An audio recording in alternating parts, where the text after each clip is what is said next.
In this paradise of the Comox Valley, we experienced the hardest winter we've ever had with lots of rain, snow, ice, so farmers had a really hard time.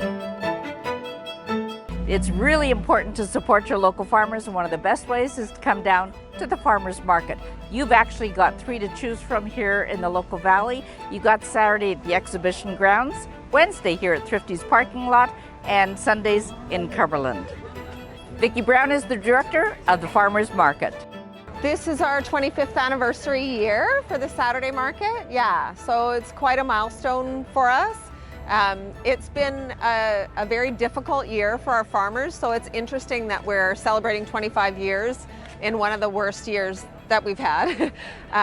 The winter, as you know, was very long and very cold, and so then we had a very wet spring. So during the winter we had lots of farmers who lost greenhouses or lost their winter storage crops, or lost hoop houses.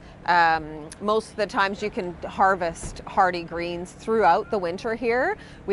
There was no opportunity to do that. It was just too cold. And then in the spring, it was so wet that nobody could plant anything. So produce is just sort of coming on now, which is we're running about 6 weeks late for some farms. And some farmers, normally we'd have more vendors at our Wednesday market, but they just couldn't get plants in the ground in time, and so it's not worth it. Or they've had other farm issues, like a weasel comes in and takes all your chickens, or I don't know how they do it actually. It's a tough job.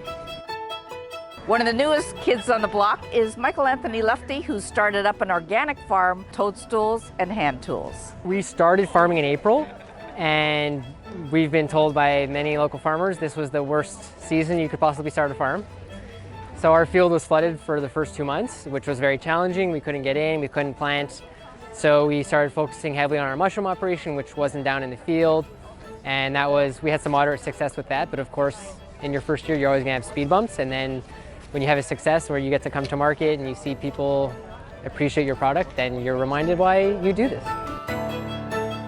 The toadstools is obviously for the mushrooms, and the hand tools is because we also farm in the field, and we're doing it I guess what could be called old school, but we like to think of it as new school, which is a return to doing things mostly by hand, low impact on the land, very little input of fossil fuel, and just enjoying working with your hands and being with the soil.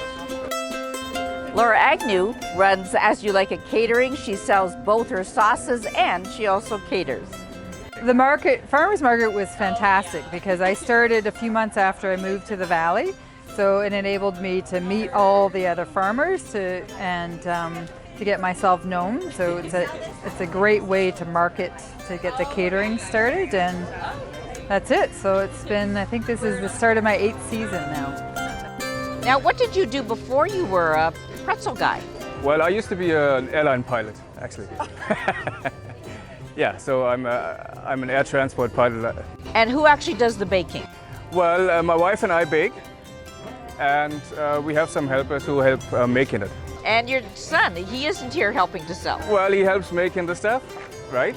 So it's a family business? It's a family business, that's right. You're bringing the produce to the people. Well, that's sort of the point of farmers markets, is getting healthy local food to where people are located. So yeah, so we're doing our best to do that. Support your local farmer from the Farmers Market in Courtenay. This is Judy Murakami for Shaw TV.